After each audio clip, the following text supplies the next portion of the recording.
Hey guys, how are all of you. ये sentence practice करने में मुझे बहुत टाइम लग गया, बट एनीवेज आज का ज्ञान स्टार्ट करते हैं। आज मैं आपको बताने वाली हूँ जेनेटिक्स के बारे में। ये वर्ड आपने बहुत सारे लोगों के मुंह से सुना होगा, बट आपको ये वर्ड ऐसा लगता होगा कि काफ़ी विदेशी है, स्टैंडर्ड है, जो बच्चे इसको पढ़ते होंगे वो काफ़ी इंटेलिजेंट होते होंगे, बट मुझे ऐसा नहीं लगता है। बट बहुत सारे ऐसे भी लोग हैं जो साइंस के फील्ड के नहीं हैं और उनको जेनेटिक्स के बारे में बहुत कम नॉलेज है। वो ये सिर्फ ये समझते हैं, yes there is something present in our body that transfer from parents to their offspring. बस इसके अलावा वो ज़्यादा कुछ नहीं जानते हैं। सो आज मैं आपका नॉलेज बढ़ाने वाली हूँ जेनेटिक्स में। कभी आपने सोचा है कि एलिफेंट का बच्चा एलिफेंट ही होता है? वो शेर, गीदड़, गोट, चमगादड़, आजकल ज़्यादा है सेंटेंस फेमस, वो क्यों नहीं बन जाता है? या फिर हमेशा आपको कॉम्प्लीमेंट मिलता होगा कि आप अपनी माँ जैसी हैं, या आपका करैक्टर बिल्कुल अपनी माँ जैसा है, या आप डिक्टो अपनी माँ जैसी हैं। ऐसा क्यों बोलते हैं लोग? या फिर कभी कभी कहते हैं तुम अपनी मम्मी जैसे या पापा जैसे बिल्कुल नहीं दिखती हो, पता नहीं कहाँ से आ गई हो। या कभी कभी ऐसा होता है कि आपको कहा जाता है कि तुम्हारी नाक ना मेरे दादा से मिलती थी, तुम्हारी नाक ना तुम्हारी नानी से बहुत मिलती है। ऐसा क्यों बोलते हैं? So well, several related questions has only one answer, and that is genetics. Greek word geno means generate or to give birth. It is a branch of biology concerned with the study of genes, genetic variation, and heredity in organisms. Now, next, what is heredity? The mechanism of transmission of characters, resemblances यानी कि similarities, as well as differences from the parental generation to the offspring through asexual or sexual reproduction, that is called heredity. कहने का मतलब ये a process जिसकी वजह से transmission हो सकता है कैरेक्टर्स का from parents to their offspring, और वो कैरेक्टर्स सिमिलर भी हो सकते हैं और डिफरेंट भी हो सकते हैं। इस मैकेनिज्म को हम लोग हेरिडिटी बोलते हैं, और इसे हम और कई नामों से जानते हैं, जिसे हम लोग बोल सकते हैं इनहेरिटेंस कहते हैं, या बायोलॉजिकल इनहेरिटेंस भी कहते हैं। सो नेक्स्ट इज़ वेरिएशन और जेनेटिक वेरिएशन। हम नेक्स्ट जो जेनेटिक में हम पढ़ते हैं वो वेरिएशन और जेनेटिक वेरिएशन पढ़ते हैं। वेरिएशन का मतलब ही होता है चेंजेस। सो बेसिकली वेरिएशन हमें ये बताता है कि जब कैरेक्टर्स पेरेंट्स ऑफ स्प्रिंग में जाते हैं तो कुछ वेरिएशंस के साथ जाते हैं। मींस हम लोग सिमिलैरिटी शो नहीं करते हैं, एकदम डिट्टो अपने पेरेंट्स की तरह नहीं दिखते हैं। सो ये जो पेरेंट्स की तरह हम लोग नहीं दिखते हैं, इस डिफरेंस को हम लोग वेरिएशन बोलते हैं। Transmission of characters from parents also come with differences, and these differences called variation. Actual में डीएनए में स्लाइट डिफरेंस आने की वजह से हम इतने अलग होते हैं, और इस चीज़ को हम लोग वेरिएशन कहते हैं। किसी भी तरीके से वेरिएशन हो सकता है। नॉर्मल जो वेरिएशन होता है वो जेनेटिक रिकॉम्बिनेशन से होता है, that is a result of crossing over और during the cell division, meiosis cell division, उसके थ्रू होता है। और कभी कभी सडन चेंजेस भी आ सकते हैं। म्यूटेशन वो एक अलग वर्ड है, हम कभी नेक्स्ट वीडियो में आपको ये चीज़ समझाएंगे। यहाँ पर डिफरेंट रैबिट साइजेस इस फिगर में दिए हुए हैं, एक बड़ा, एक छोटा, एक और बड़ा। सो ये जो कंडीशन है ये वेरिएशन ही शो कर रही है। ये सेम स्पीसीज़ के हैं बट ये डिफरेंट वेरिएशन शो कर रहे हैं। सो इसी को हम लोग बोलते हैं वेरिएशन और genetic variation. Next is, so now I am going to tell you about history of genetics. So आज आपको हिस्ट्री ऑफ जेनेटिक्स में मैं कुछ बहुत ही यूनिक चीज़ बताने वाली हूँ, जो आप लोगों ने पढ़ी होगी शायद, बट बहुत इग्नोरेंस में पढ़ी होगी। सो ये जो फिगर आप देख रहे हैं वो एम्ब्रोफेस्टेटिक्स का है। इनकी कहानी आपने जेनेटिक्स में शायद ही पढ़ी होगी। He was known for creating the science of genetics. Mendel से बहुत पहले Imre Festetics, a Hungarian noble, determined the term genetics. उन्होंने बहुत सारे रूल्स दिए जेनेटिक इनहेरिटेंस पे और उसका नाम दिया genetic laws of nature. He formulated his laws through the study of sheep. So these are the laws of nature that was given by Ambrosius. First law said that animals are able to breed or reproduce and able to transfer characters. So basically first law ये determine करता है कि animals reproduce हो सकते हैं और अपने characters को ट्रांसफ़र कर सकते हैं। सेकेंड लॉ ये डिफाइन करता है कि पेरेंट्स के जो करेक्टर्स होते हैं वो डिफरेंस के साथ प्रोजेनी में जा सकते हैं, यानी कि प्रोजेनी मतलब ऑफस्प्रिंग में जा सकते हैं और वो आगे आने वाली जनरेशन में again similar characters as parent हो सकते हैं। फॉर एग्जांपल आपने हमेशा सुना होगा कि तुम्हारी जो नाक है या आँख है तुम्हारे दादा से मिलती है, या तुम्हारे सोने का तरीका और तुम्हारे बात करने का तरीका तुम्हारे दादा जैसा है, तुम्हारा दिमाग तुम्हारे दादा जैसा है। तो ये जो करेक्टर है वो सेकेंड लॉ डिफाइन करता है। ये लॉ कुछ हद तक मेंडल्स के जो लॉज हैं उससे मेल खाता है। थर्ड लॉ ये कहता है कि बहुत जनरेशन तक जब करेक्टर ट्रांसफ़र होते हैं तो समटाइम वो निगेटिव फॉर्म में हो जाते हैं और फर्दर प्रोपगेट नहीं करते हैं। Fourth law determine if we pre-planned for inbreeding or hybridization then we will get desirable characters of our interest। सीधा मतलब ये है कि अगर आप अपने desirable characters चाहते हैं of your own interest तो आप ब्रीड उस हिसाब से यानी हाइब्रिडाइजेशन जो है उस हिसाब से करें तो आपको अपना डिज़ायरेबल जो करेक्टर है वो मिल जाएगा।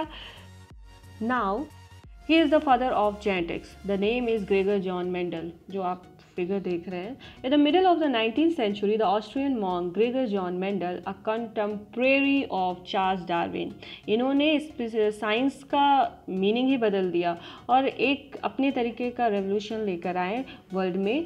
इन्होंने ही कॉन्सेप्ट दिया था जेनेटिक्स का। मेंडल्स का आइडिया पब्लिश हुआ 1866 में under the title experiments in plants hybridization. उन्होंने ये समझाने की कोशिश की कि कैसे कैरेक्टरिस्टिक्स किसी भी लिविंग ऑर्गेनिज्म के ट्रांसफ़र होते हैं अपनी नेक्स्ट जनरेशन को, और इस प्रोसेस को हम लोग हेरिडिटी कहते हैं। इससे पहले भी बहुत सारे लोगों ने अपनी अपनी थ्योरीज बताई बट ज़्यादा कुछ सक्सेस नहीं मिली। ये बात और है कि जहाँ मेंडल ने अपने सारे पेपर्स को पब्लिश किया और उसमें अपने एक्सपेरिमेंट्स के बारे में डिटेल जो स्टडी है उसको बताया, वहीं पर उन्होंने अपने रिसर्च के डिमेरिट्स यानी कि खामियां भी बता दी। क्योंकि उनके पेरेंट्स भी फार्मर्स थे इसलिए उनकी अपब्रिंगिंग ही उनको प्रेरित करती रही एनिमल हस्बेंड्री के लिए, एंड वो नेचर से भी इंस्पायर होते रहे। उन्होंने अपना घर छोड़ कैथोलिक मोनेस्ट्री में इंटर कर लिया जो कि शहर है चेक रिपब्लिक का। इन 1847 उन्हें प्राइस्ट का दर्जा मिल गया, उपाधि, और उनका नाम हो गया ग्रेगर, जो उनका क्लैरिकल नेम है। Now comes to Mendel law. Mendel ने बहुत सारे एक्सपेरिमेंट किए, बहुत सारे प्लांट्स में उन्होंने अपने रिसर्च की, and even he also tried some experiments with honey bees too, but his greatest success was with peas, जिसे हम लोग पाइजन सिटाइवम बोलते हैं, और यही फेमस है। और बेसिकली हम लोग जब जेनेटिक्स पढ़ते हैं तो सबसे पहले हम लोग मेंडल लॉज पढ़ते हैं। Given as 3 laws, law of dominance, law of segregation, law of independent assortment। हम अभी इसे ज़्यादा डिटेल में नहीं पढ़ रहे हैं। वो क्यों नहीं पढ़ रहे हैं हम इसे आगे अभी एक्सप्लेन करके आपको बताएंगे। नेक्स्ट आगे चलते हैं। Mendel's presented the result of his experiment before the local natural history society and the following year he published a detailed report in the societies proceedings. Unfortunately उनकी रिसर्च पर कोई ज़्यादा एक्सेप्टेंस नहीं मिली थी, यानी कि किसी ने ज़्यादा ध्यान नहीं दिया। इन 1900 मेंडल्स की थ्योरी को रीडिस्कवर किया गया और ये काम 3 बॉटनिस्ट ने किया जो थे ह्यूगो डी वेरिस, कॉमन आप लोग जानते हैं, in Holland, Carl Correns in Germany and Tschermak in Austria. इन तीनों साइंटिस्ट ने जितना भी लिटरेचर अपनी थ्योरीज ऑफ हेरिडिटी के लिए पढ़ा उनमें ये पाया कि मेंडल्स ने ऑलरेडी 35 ईयर्स पहले सारी की सारी डिटेल स्टडी हेरिडिटी पे कर रखी थी और ऐसे मेंडल्स को एक्सेप्टेंस वर्ल्ड में मिल गई फाइनली। वैसे specially through the efforts of a British biologist Wilhelm Bateson who was the champion of Mendel discoveries heads of and coined the term genetics to describe the heredity. अब आपको history पता चल गई है। Now it's time to know the division of genetics. हम genetics को किन किन एरिया में बांट कर पढ़ते हैं। सो जेनेटिक्स को हम लोग 3 डिवीज़न में डिवाइड करते हैं। पहला होता है क्लासिकल जेनेटिक्स, जिसमें हम लोग मेंडल्स प्रिंसिपल पढ़ते हैं। मैंने आपको भी बताया था कि हम लोग मेंडल लॉ को हम लोग इसलिए नहीं डिटेल कर पा रहे हैं क्योंकि हम आगे आपको भी बताने वाले हैं। सो मेंडल प्रिंसिपल हम लोग क्लासिकल जेनेटिक्स में पढ़ते हैं। तो जब मैं आपको क्लासिकल जेनेटिक्स के बारे में बताऊंगी तब मैं मेंडल्स प्रिंसिपल और मेंडल्स लॉ के बारे में बताऊंगी। और क्लासिकल जेनेटिक्स में हम लोग sex determination, sex linkage and cytogenetics पढ़ते हैं। नेक्स्ट है molecular genetics, in which we study the genetics material, its structure, replication, transcription and expression and regulation. और हम लोग बेसिकली इसी में हम लोग बायोटेक्नोलॉजी का भी पार्ट पढ़ते हैं। थर्ड है evolutionary genetics, in which we study about the mechanism of evolutionary changes और changes in gene frequency in population, जिसे हम पॉपुलेशन जेनेटिक्स भी कहते हैं। So next now comes to gene is basically a stretch of DNA, या फिर कह सकते हैं a nucleotide sequence present in DNA और RNA. It is a basic physical and functional unit of inheritance. Genes alternative forms में होते हैं जिसे हम एलील कहते हैं। जैसे कि फॉर एग्जांपल हमारा जो स्किन कलर होता है, बहुत अच्छा एग्जांपल है। स्किन कलर जो होता है एक कैरेक्टर है और डिफरेंट टाइप्स के जो स्किन कलर वेरिएशंस आते हैं, सो उन्हें हम लोग एलील्स बोलते हैं। एलील को हम ये भी कह सकते हैं कि एक सिक्के के दो पहलू, हेड या टेल, बट दोनों जो हेड और टेल है तो वो कॉइन ही ना, तो इसे हम लोग एलील बोलते हैं। इसे हम फिगर से समझ सकते हैं। सो नेक्स्ट फिगर से हम लोग करते हैं। सो जीन जो फिगर है, इस फिगर में अगर आप देख रहे होंगे तो आपको समझ में आ रहा होगा कि जो एक पेरेंटल है इसमें और एक मैटरनल होमोलॉग है। आर जो दोनों में है उसे हम लोग एलील्स ऑफ सेम जीन कहेंगे। और एक तरफ मैटरनल है, ए कैपिटल है, बी और सी स्मॉल है, उसे हम लोग एलील्स ऑफ डिफरेंट जीन कहेंगे। जो ए कैपिटल ए है उसे हम लोग होमोलॉगस डोमिनेंस एलील कहते हैं। स्मॉल जो बी है उसे हम लोग होमोजाइगस रिसेसिव एलील बोलेंगे। और कैपिटल सी स्मॉल सी उसे हम लोग हेट्रोजाइगस एलील बोलेंगे। Now the history of gene. Again gene का कॉन्सेप्ट ग्रेगर जॉन मेंडल ने दिया था। मेंडल ने अपनी रिसर्च मैथमेटिकल फॉर्म में की थी। ही डिस्कवर्ड इंडिविजुअल ट्रेट, मतलब जिसे हम लोग कैरेक्टर्स कहते हैं, are inherited as discrete factors. बाद में ये जो फैक्टर वर्ड है इसको नाम मिला जीन का। सो फैक्टर्स जो हम लोग मेंडल में पढ़े हैं फैक्टर्स, एक्चुअल में उसे हम लोग जीन कहते हैं। सो इसी वजह से हम लोग कह सकते हैं जो कॉन्सेप्ट है जीन का, सो वो मेंडल्स ने ऑलरेडी डिफाइन कर दिया कि जो ट्रांसफ़र होता है कैरेक्टर्स का, वो पेरेंट्स ऑफ स्प्रिंग तक का जो फैक्टर्स होते हैं उसे हम लोग जीन कह सकते हैं।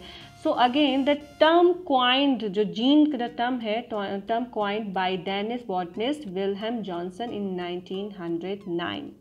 नेक्स्ट इज जीन और DNA. What is the difference between gene और डीएनए? ये काफ़ी कंफ्यूजिंग होता है क्योंकि हम लोगों को समझ में नहीं आता कि जीन भी वही काम कर रहा है और डीएनए भी वही काम कर रहा है, तो एक्चुअल में डिफरेंस कहाँ पे आता है?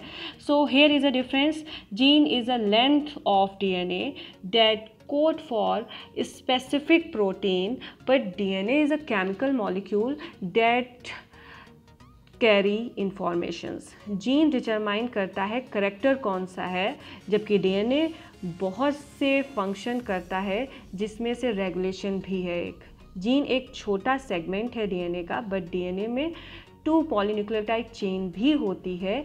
Gene located in chromosome but DNA nucleus में होता है। जीन हेरिडिटरी इंफॉर्मेशन रखता है और डीएनए इनकोड करता है जेनेटिक इंस्ट्रक्शंस को।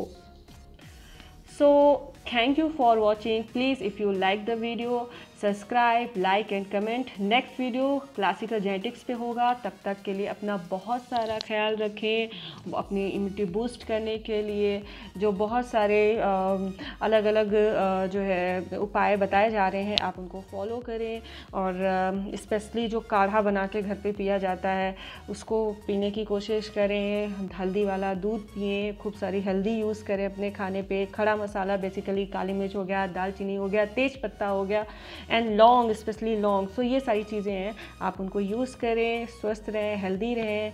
एंड नाउ नेक्स्ट जो वीडियो है आप उसको हम नेक्स्ट आने वाले हफ्तों में बनाएंगे और आपको क्लासिकल जेनेटिक्स के बारे में बाद में बताएंगे। सो तब तक के लिए बाय बाय, टेक केयर।